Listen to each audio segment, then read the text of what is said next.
Good afternoon, everyone. It's John Snyder on Thursday, introducing Lunch and Learn series for 2022. We are super excited to have Matt Leibowitz here on the hot seat to start us off on this series 2022. And he's going to be talking to us about COVID-19, give us a brief update, and also give you plenty of opportunity for questions and answers. If you have a question or a case that you want to present and it's too long to type, just type your name into the chat box and I will call on you when it's time. If you have a short question that you'd like, you can either send directly to me or to everybody. I'll be monitoring the chat box. So please, this is one of those ones that even though you can take your camera off, it is full participation for you to get the most out of it. And I'll be trying to MC it across the board. Matt, next slide, please. Before we get started, a couple of announcements. We have upcoming Lunch and Learns. Here they are. Evaluation management of pelvic pain and then oculofacial overview. And of course, both of these are all of our Lunch and Learn topics are on our intranet, as well as up on the public web under YouTube with instructions right there. Next slide.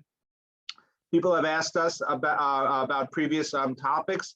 All of them are still up on the web and on the intranet. So if you have a free 25 to 30 minutes, you want to hear a talk you've missed that you want to hear, please go ahead and check those out. Next slide.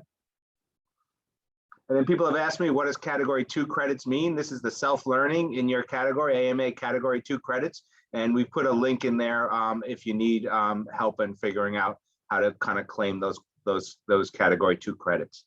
Next slide. And then 2 quick reminders as our emergency department continues to fill up with patients. We want to try to steer our non-emergency department level patients to appropriate places to get their care. Waltham Family Medicine and Walk-in will see your patients. They do not need to be patients of that practice. They will see all patients, and in fact, any patient or person in the community. And they do routine medical care that you would expect in any urgent care. They're open Monday to Friday, 10 to 6 p.m. Next slide. And of course, we have our orthopedic walk-in as well, which is open 7 days a week.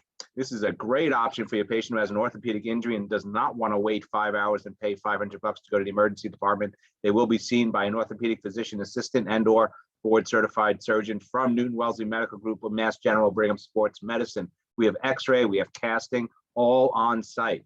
So please take down this number. It is walk-in. Appointments can be made as well, but please, it's 7-day-a-week service. We are staffing that full on, so please take advantage of it. Next slide. And I'll turn it over to Matt. Thanks, Matt. Great, thanks, John. So I'm just going to give a really brief update on a few things and then say a few words about the latest COVID treatment approaches, and then we'll open it up for question and answers or case discussion as people's interest.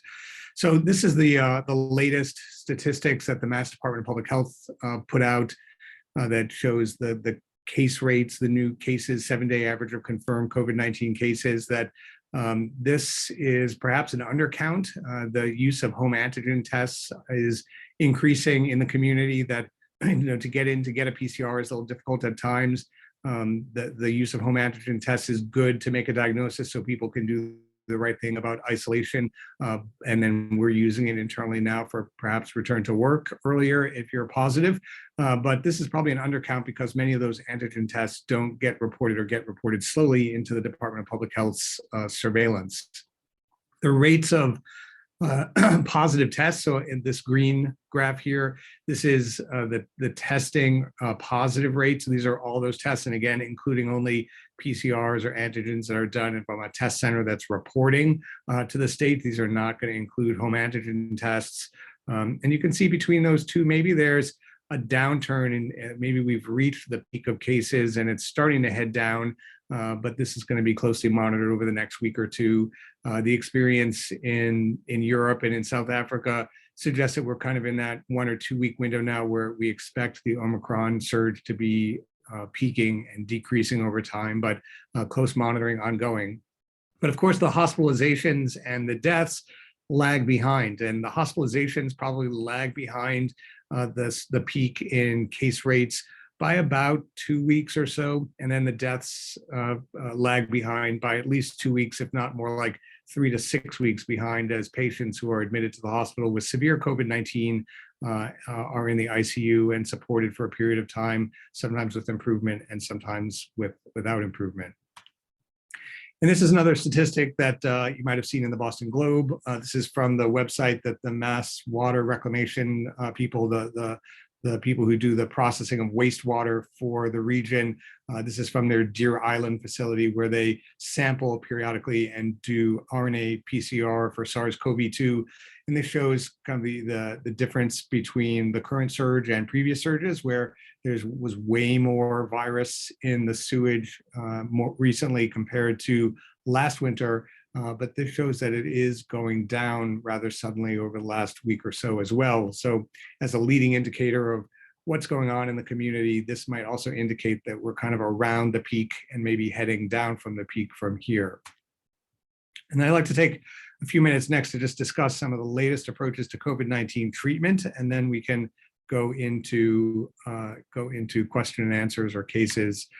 So this is a slide that is from this website, Clinical Care Options. The link is down there in the bottom, clinicaloptions.com. That is a good reference source for information on a number of different viral infections. They've got great clinical and pathophysiology resources for HIV and for hepatitis viral infection as well too. And then they've rapidly expanded their COVID-19 resources over the past couple of years to keep up with the educational need. And this is a nice description of the different phases of SARS-CoV-2 infection in regards to the pathogenesis, where early in infection, that period of acute viral replication is going on. That's the time when patients in general are first symptomatic with the kind of upper respiratory tract infection symptoms with fever. We see lymphopenia, we see some dry cough, constitutional symptoms like headache. And this is the time when there's active viral replication, where some of our treatments with things like monoclonal antibodies and direct acting antiviral treatments are of most value. And then there's that kind of middle phase where considered to be the pulmonary phase, that is where there's inflammation starting up in the lungs. And that's where, if that progresses, the kind of inappropriate host inflammatory response that occurs in some patients in this hyperinflammation phase is what leads to the bad outcomes with respiratory failure and shock and significant problems with intravascular coagulation in the lungs or elsewhere. And each of these different phases has kind of different goals in terms of what you're trying to do with treatment approaches. And clearly early on, the goal is to reduce transmission. And the main thing there is isolation and prevention of spread to close contacts and household contacts. And that's where, availability of more home rapid antigen tests would meet that need best. But the healthcare system and the manufacturing infrastructure in the US has not really been able to keep up with the demand and the need. And the federal government is getting on that more, and there will be distribution of more of those tests to enable that, but we're not quite there yet. And then the other goal there is to use antiviral therapy or monoclonal antibodies to reduce the risk of progression to severe disease in the patients who are at the highest risk of progression to severe illness, either because they're unvaccinated or because they're immunocompromised or have other risk factors for more severe infection. And then in this middle phase, that's where we're trying to reduce progression to those most severe outcomes.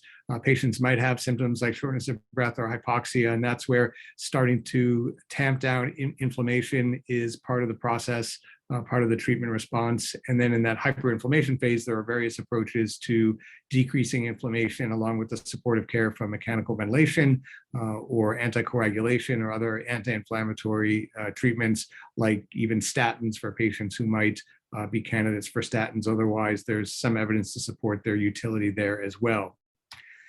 And this is a table that summarizes some of the guidance from the Infectious Disease Society of America website, which also has a good treatment, and they have a good compiled resource for diagnosis, treatment, infection prevention aspects, that you can find that at idsociety.org.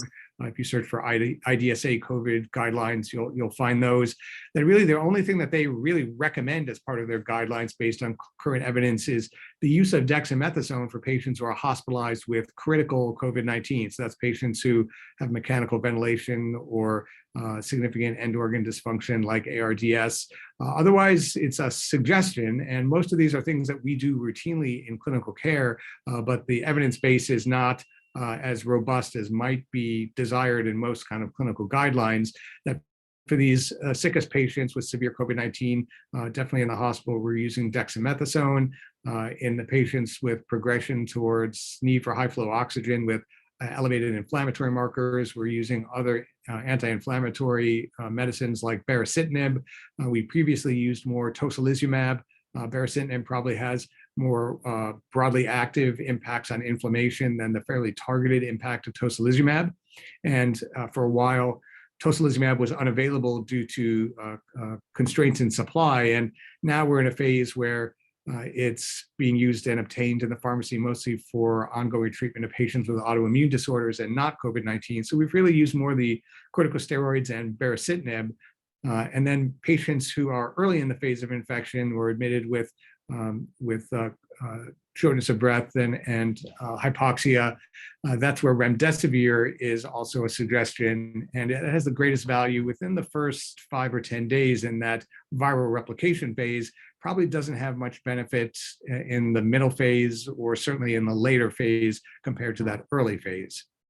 And then things that are definitely recommended only in the context of a clinical trial, things like convalescent plasma, for which Harry Schrager was involved and made a significant contribution to the evidence base for one clinical trial of convalescent plasma that was a pretty negative result, that it was not really seen to be helpful.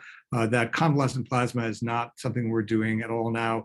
And then the other interesting thing that is still being studied is fluvoxamine, which is a psychiatric medication that has good in vitro and some pretty promising preliminary clinical trial data to suggest that it may be helpful in preventing progression to severe infection, severe disease with COVID-19 as well, but really only recommended in the setting of a clinical trial.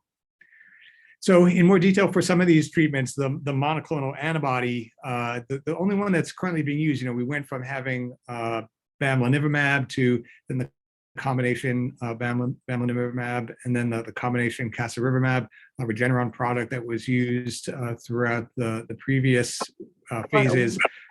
With the Omicron variant now, the only monoclonal antibody that has activity against Omicron is sotrovimab, and it's currently indicated by FDA emergency use authorization for outpatients for the treatment of mild to moderate COVID-19 among high-risk patients. And that's the patients who have metabolic age or metabolic risks, underlying heart or lung disease, elevated BMI, pregnant women. But in the light of supply constraints, I'll kind of tell you how we're using it in the MGB system now. As opposed to the other previously used monoclonal antibodies, it's intravenous only. There's no indication currently for subcutaneous administration as was used for some of the other ones. There's some study going on of its use intramuscularly that might be an option later, but right now it's an IV infusion, one-time infusion. The same process that was used at MGB for referring patients is still in place for this, but you can't click on this link here through Zoom, but if you search for Commonwealth of Massachusetts MAB infusion site map, you'll find a link that the DPH maintains with an interactive map to find sites to refer your patients to if they can't get into one of the MGB sites. But because the supply of this new agent is so constrained, it's hard to find for all of the patients who might qualify. So in the MGB system, what's currently being done is that the focus is going to be going forward on using it only for outpatients. We're not going to be using it for inpatients who are people who might be admitted not for COVID-19, but with COVID-19 and fall in one of these high-risk groups, that for those patients, the recommendation is to use an infusion of remdesivir daily for 3 days if they're admitted with COVID-19, but not for COVID-19.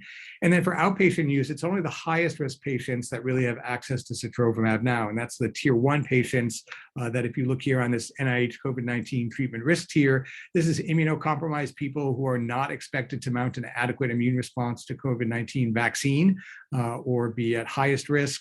And currently, because of the severely constrained supply of this agent, the only people at MGB who are really getting it are patients who have had stem cell transplants or very recent solid organ transplants, or are on CD20 reducing therapies like rituximab, that they are expected to have a very poor response to vaccine, and they're the ones who are being prioritized currently.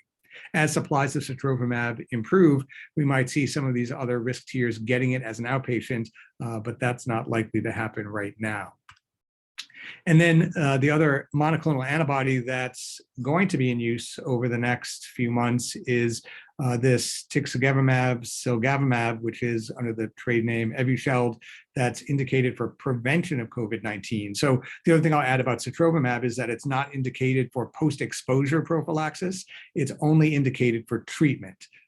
And whereas the other monoclonals were indicated for post-exposure prophylaxis, so before someone was symptomatic or test positive, sotrovimab is not indicated for that. And that may be coming later, but it's not currently part of the emergency use authorization. The Evusheld was studied and trialed specifically for prevention as a single infusion to prevent COVID-19 in patients with the highest risk. And again, that includes mostly those kind of tier 1 patients based on the currently very limited supply, but that may improve over time as well. And then the other outpatient treatments that we have, these are for patients who are outpatient at high risk for progression to severe COVID-19. Again, the supply is constraining who is going to be eligible. These treatments, other than the remdesivir that we have available now, but it's really the logistics that's difficult. It's these 2 oral therapies that hold the most promise. It's just that with the limited supply, these are being distributed by the federal government to the states, who are then distributing them to community health centers in places that are hardest hit by COVID-19, as well as to healthcare systems that will dispense them directly through some kind of outpatient clinic setup. This has not yet happened at Mass General Brigham, to my knowledge. There will be messaging when these kind of treatments are available for use. These are not drugs that you can just prescribe for a patient that they can get at a pharmacy. There's going to be a process for distribution and getting them through healthcare systems. And the 2 ones that are currently available under emergency use authorization, the first one that's definitely preferred where it's able to be used is the nirmatrelvir-ritonavir combination, or I spelled that wrong, Paxlovid is the brand name. It's by Pfizer. It's an oral therapy, a viral protease inhibitor that is combined with ritonavir, which is an HIV protease inhibitor that's mainly used for pharmacokinetic boosting, so that the dosing is more effective and can be given twice a day. It's given for 5 days. It's given within 5 days of symptom onset for patients 12 years or older. For pediatrics, they need to be more than 40 kilos. It's a 5 days course of therapy, twice a day for normal renal function, dose adjusted down for decreased renal function, and it's not to be used for people with eGFRs less than 30. And then the clinical data that support its use is a significant reduction in the risk of hospitalization and mortality in patients who are treated early in those high-risk groups. And the main barrier to therapy here, other than the current lack of supply, is that ritonavir has significant drug interactions. And for agents that interact with ritonavir that can be held during the course of treatment, that's appropriate. But for patients who are on drugs that can't be combined with ritonavir, then you're really talking about using one of these other therapies, which currently might be molnupiravir, the Merck oral therapy, that the risk reduction in hospitalization and mortality is not nearly as good as the nirmatrelvir-ritonavir combination. Again, it's a 5 days within symptom onset, but for adults or older than age 18. And it's a viral RNA polymerase inhibitor, different than the IV remdesivir, but same basic mechanism. So the remdesivir that we've used for treatment is also now recommended under emergency use authorization for outpatient treatment before admission to the hospital. Up until recently, the only patients getting remdesivir were in the hospital only. Now this 3-day course of treatment that was seen to be beneficial with significant reduction in the risk of follow-up or admission to the hospital in a clinical trial indicated its use. 200 milligram infusion, 100 milligrams on days 2 and 3, not for reduced renal function with a eGFR less than 30. The problem here is the logistics. We're struggling as a system to even organize the capacity to do these monoclonal infusions, which are a one-time infusion dose. Getting patients back in safely into an infusion center environment for 3 daily doses in a row is much more challenging. So I have not seen this used yet. It may be done at some of the academic medical centers, but there's going to be operations work to try to get this more available soon. And then this is a graph that just shows, and this is from the Mass Department of Public Health clinical guidance that comes out through email or on their website, that puts patients in these different tiers in terms of what's recommended within that early time frame, 5 days of symptom onset, and that later phase between 5 and 10 days, which is basically monoclonal antibody. And then if people are sick after 10 days after symptom onset, it's assessment for admission to the hospital or not. There's really no recommendation for patients to be put on other oral medications as an outpatient. So there's no indication to be prescribing steroids for these patients as outpatients. If they really are short of breath and need steroids, they should be evaluated for hospital admission. And then the one other thing I'll end with is just because you may be seeing a lot of patients contacting your office with reports of positive home antigen tests or external test results, that it would be helpful to see them in our medical record system.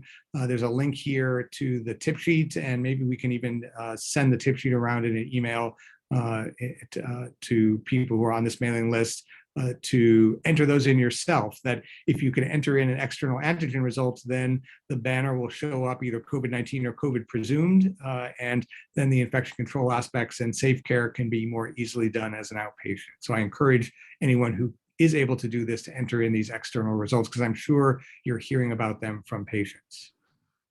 And with that, I'll stop and maybe we'll Thanks, turn Matt. Yeah, let's go questions. over. That's really nice review. I'm going to hit these questions as they came in. Some of them you answered already. First question was, could Matt please comment on the use of inhaled budesonide in the outpatient management of COVID? And the following question is pretty similar, which is treating asthma exacerbation in COVID. Is there any difference? Should we be thinking dexamethasone versus the typical prednisone? So there's really no difference in any specific steroid per se.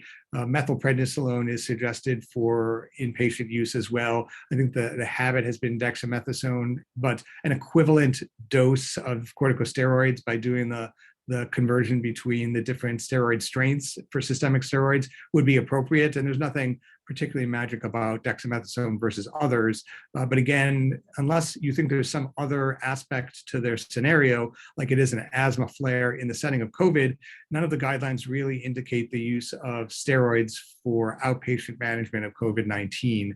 If you really do think that the COVID part of it is mild and it's really just wheezing from asthma, then you might consider that. Patients should not interrupt any kind of usual steroids that they're using for management of asthma or COPD, but I don't know that I would start people on steroids specifically for this, that if they're really struggling or moving in the wrong direction with COVID-19, I think an in-person evaluation at a respiratory infection clinic or urgent care, or if they're really in distress, the emergency room would be the next step.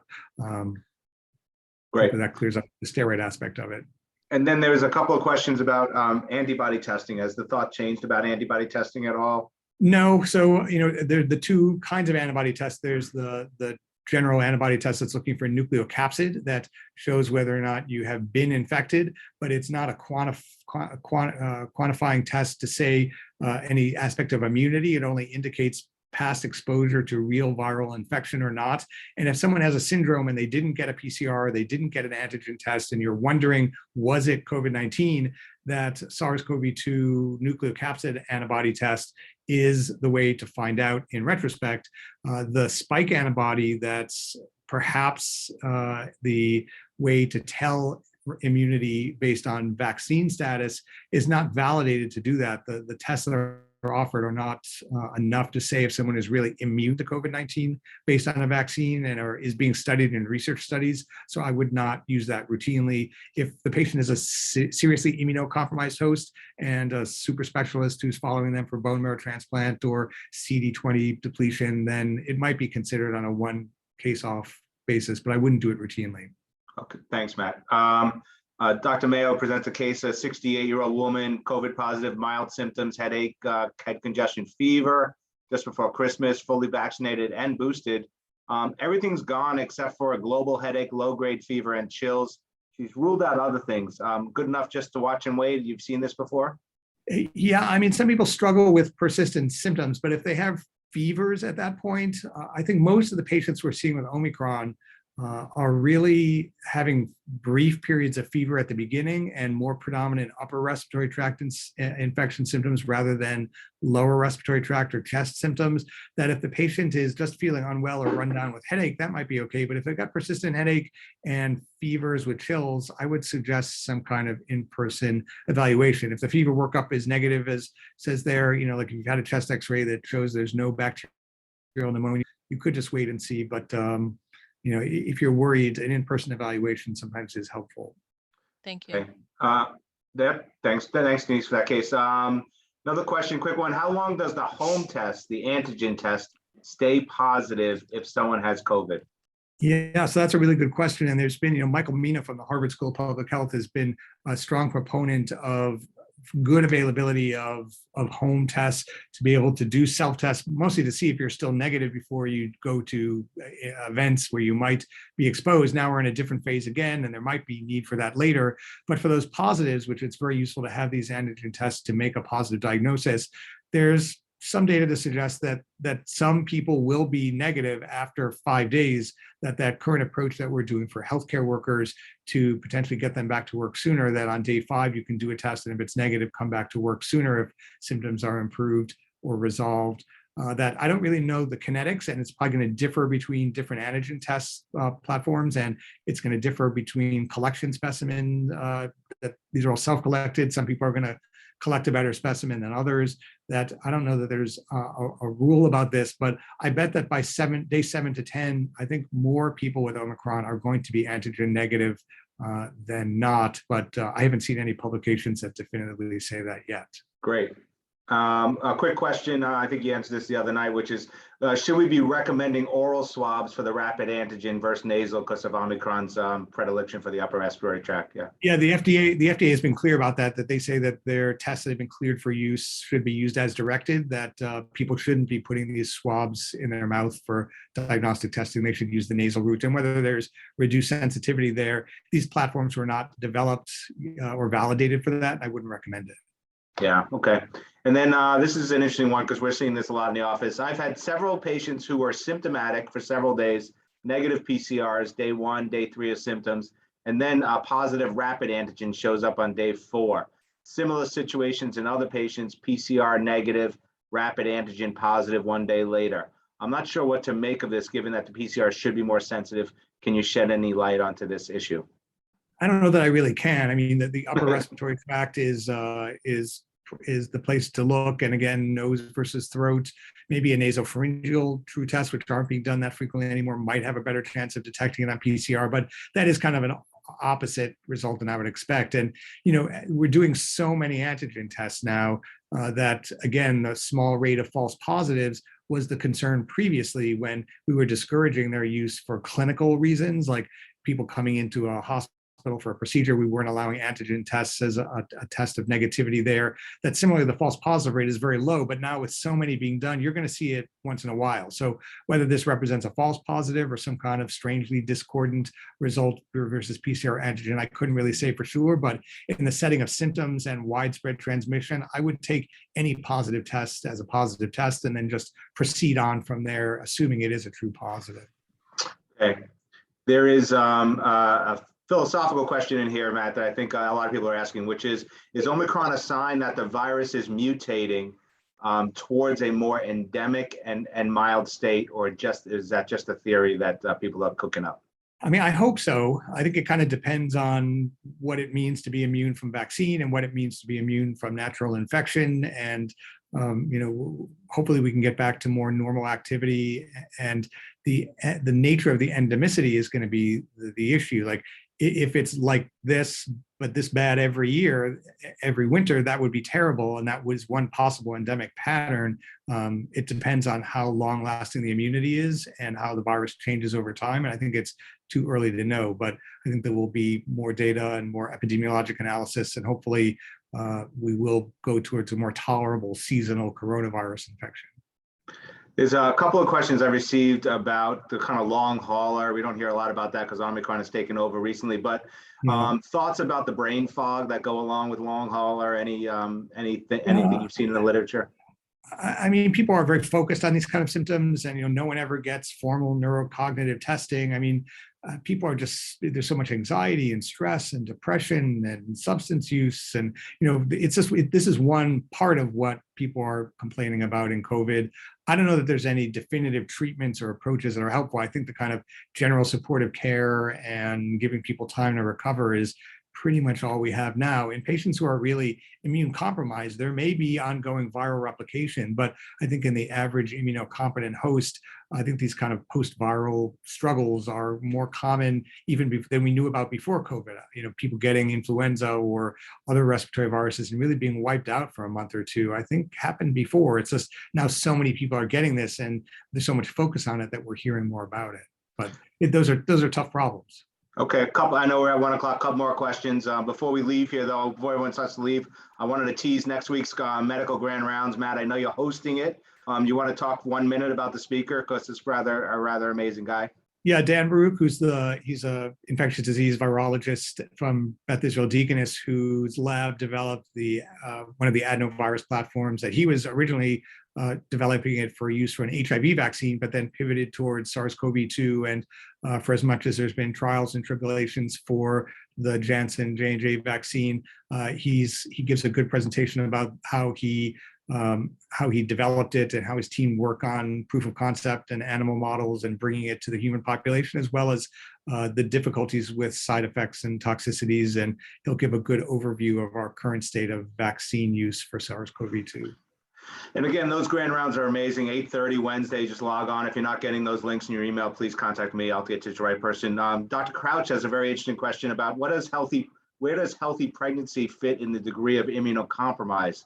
Let's say a healthy pregnant woman does come down with COVID.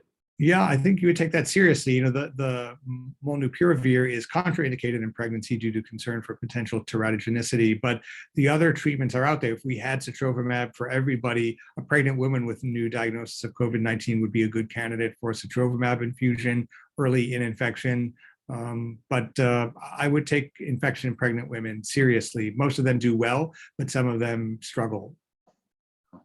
There's a question about, I think you answered this already, if a rapid antigen is positive and then a following PCR is negative, because we're doing those like that, would you assume that the antigen is a positive, or especially if the PCR is collected at our cart? I mean, this is how we're doing it for our. It's a tough one. I think just in the setting of such widespread positivity, I would take an antigen test as a real positive and just act accordingly to prevent spread in the household or the community. But those are tough to figure out sometimes. Okay, I think we got to most of them here. Dr. D'Angelo is recommending everyone put in the outside tests. It's really important to get those in there so the flags are right. And you have all heard me as well. When you order these tests, please make sure to order them correctly so the flags go up right. There's one more question here about the headache syndrome that has been associated with Omicron showing up later. Any specific treatment besides the typical Tylenol and ibuprofen? Yeah, I mean, I haven't. Whereas we heard about those bad cases of venous thrombosis and central nerve intracranial venous thrombosis related to vaccines, I have not heard of any kind of bad things like that related to natural infection with SARS-CoV-2. But I don't think there's anything specific other than just the kind of usual symptomatic care you would give for anyone with a headache. And then if there's concern for some other diagnosis, whether it's meningitis or anything else, you just have to evaluate the patient carefully. What about what is the IDSA, or what is your organization saying about when these new drugs, the oral drugs specifically, are going to become available? Any thoughts about that? I mean, they're already starting to be distributed now by the federal government. It's just the supply is very low. I think over the next month or two, there's going to be a much bigger supply, but it's all down to manufacturing and distribution. I think we'll see more availability over the next 1 or 2 months, which hopefully we won't need it as much. But on the downslope of the surge, and as we hit the peak, there's still going to be as many sick people 1 week out from the peak as there were 1 week into the peak. So those new cases are still going to be coming, and hopefully these medicines come quickly to be used clinically. All right. Seeing us past the hour, Matt, we want to thank you. There's a comment in here. Thank you so much. We so appreciate your knowledge and accessibility. And being someone who sat next to you over the last 18 months, all this time, it's really been an amazing clinical partner for all of us. So thanks for doing this, and thanks for being there for the community during this time. Really appreciate it. Thank you. And thanks to everyone on the front lines. We'll see you all next week. Bye.